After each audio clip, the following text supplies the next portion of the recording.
the youngest player in the league, and actually had his grandmother living with him in Philly to help watch over him. He's come a long way.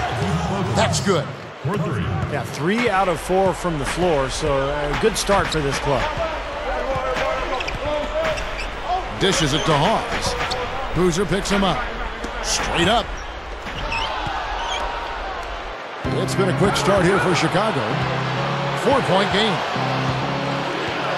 He feeds it to Rose. Launches it. Kept alive. Second shot opportunity.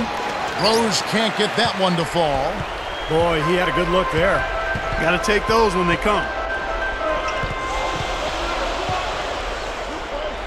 Holiday up top. Open and close and nails it. Andrew Holiday now living on his own, and he held his own in the playoffs against Miami. Stevie played well. He did more than hold his own. Kevin shot better than 50% from long range, made great decisions with the ball. He really grew and matured during that series, and I think Doug Collins and the Sixers are absolutely ecstatic to have him leading this club into the future. Iguodala. The Bulls leading by 4. Even numbers, 4 on 4. 13 feet out. That's good from Dang on the assist from Carlos Boozer. Sometimes folks forget about his decent mid-range jumper. He can knock those down all game given a chance. Good look. Another miss by Iguodala. Now, he had plenty of space, poor defense, but I'm not sure about his touch from that range. From about 19 feet. Rose can't hit. And here comes Holiday. Three-pointer. And there's Dang. That's good on the assist by Rose. 7 points for Luol Deng. And the 76ers decide to take their first time out here. And Coach could tell they were out of sync. He's going to try to straighten it out. How about the Bulls' improvement a year ago, guys? They won 62 games, up from 41 in the previous year. Once again, Chicago has become a dominant team. Catching up on the changes for Philadelphia. Tony Batiste checked in for Hawes, and it's Turner in for Jody Meeks. Chicago also making some changes. Taj Gibson's checked in for Boozer, and Ronnie Brewer's subbed in for Keith Bogans. Now here's Turner, covered by Brewer. Turner dishes to Holiday. Just 5 to shoot. They need this. Brewer knocks it away. The Bulls leading by 9. And here is Gibson. The fader. Goes back up. Here's Rose. Shot is blocked. Yeah, he's struggled with his shot this quarter, and he's got to find a groove somehow. And dominant is the right word, as you mentioned, with the Bulls. They just ran away with the regular season. Kevin, it's been a while since the Bulls had the best record in the NBA, but the way they came together, it wasn't really shocking. They were good defensively, and they had chemistry and cohesiveness offensively. That's good. A pretty delivery that time from Iguodala. 7-second difference, shot and game clock. Here's Gibson, and it's a little long. The 76ers trail by 7. Clark, this offense has really been clicking. No doubt about it, giving the defense all kinds of trouble. And they're playing with so much energy offensively. The ball is really moving. Muscle flex time on that jam. He wanted these people, Steve, to hear that one. He got that right. Going up with some force. From deep. Oh, he got it. Oh, buzzer, knock it down. Right at the horn. And they're scoring as we conclude the first quarter. Bulls out front, leading by 6. And that first quarter was all about pace, guys, because this club really got out into transition, and that's how they built this lead. They like to play fast, and they're doing a nice job filling the lane. We'll be back momentarily. And now, brought to you by Gatorade, all fueled up and ready to go. Let's reset our lineups. Taking a look at the 76ers. Brandon Hawes down low. Lewis Williams and Evan Turner pairing up in the backcourt. And it's Young in at the 3, the small forward. Let's go now to the sideline and catch up with Doris Burke. Hey, Doris. gentlemen, for Evan Turner, a roller coaster of a rookie season. The number 2 pick in the draft, he struggled mightily out of the gates amidst concerns that he was a bust. Turner said in December, "This is rock bottom. I've just got to keep working. I feel like it can't get any worse.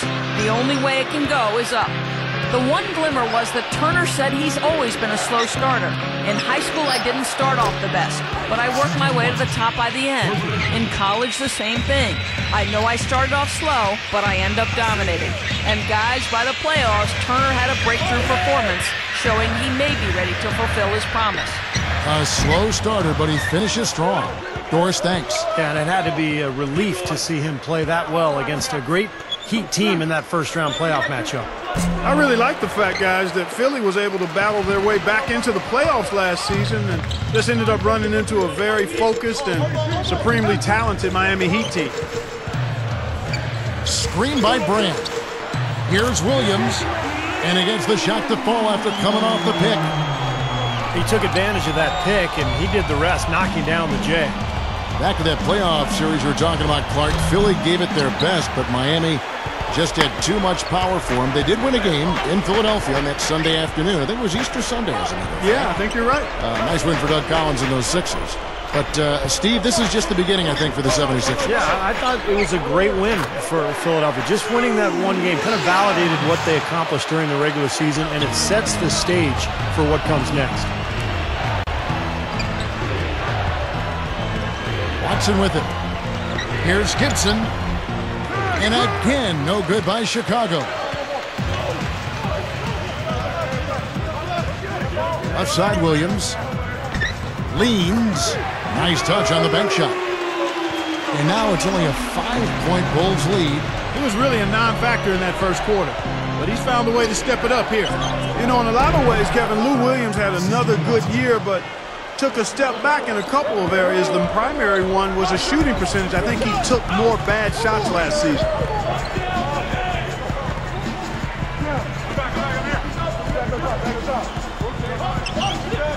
Now, here is Young.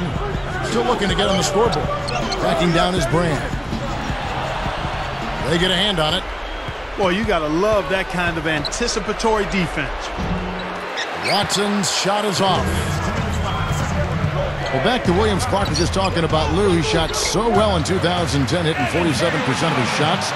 But Steve then came back down to 40% again last year. Yeah, I think he's going to have to get back to that 47% range for Doug Collins and that Sixer team. I mean, he's a guy who is so important off the bench, but he's got to be more efficient with that jump shot for sure.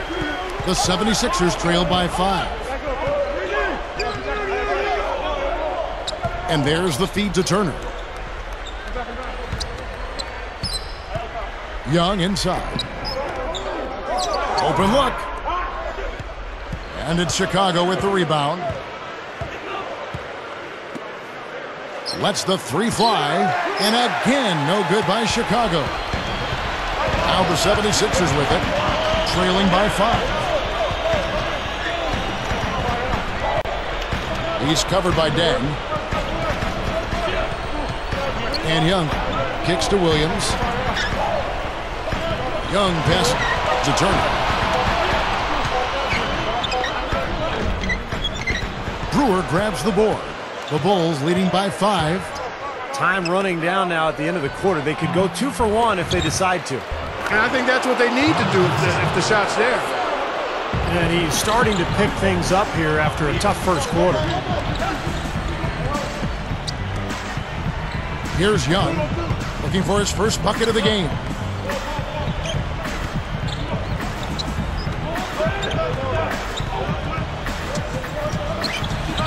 A 3 ball.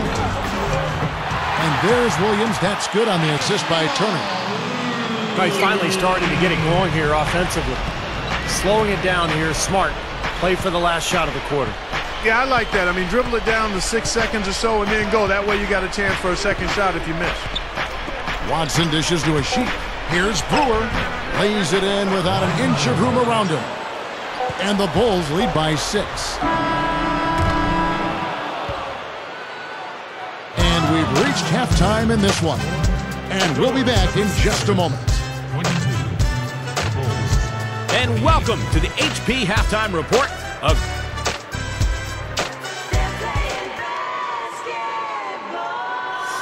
Welcome back, everybody. The start of the second half getting underway. Both teams battling hard through the first half.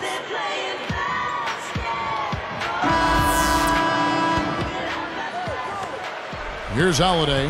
Now, the Bulls had to battle some injuries last year, but it didn't slow them down one bit in their rampage through the East. Carlos Boozer missed time early. Joakim Noah missed a large chunk of the season as well, but it didn't slow them down. Taking a look at the Bulls. Rose and Dang on the floor. Carlos Boozer and Joakim Noah, they're inside. And it's Bogans in at the shooting guard position.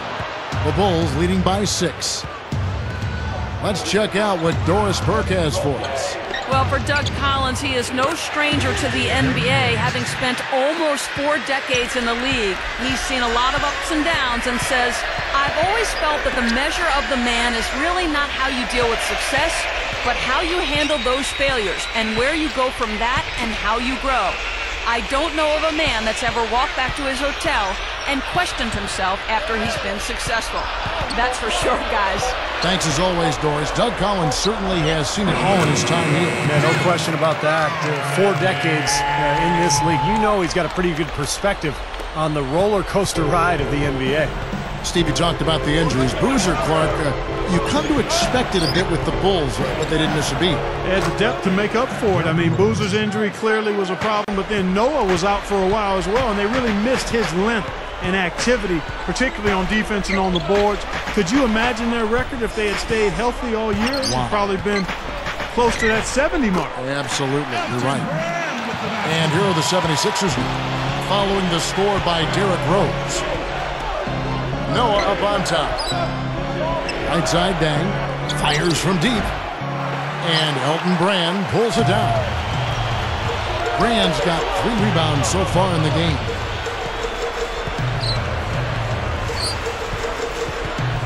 Outside Holiday. Backing down is Brand. Fades. And that one's good. Brand's got his 3rd basket of the night. And now 6 of their last 10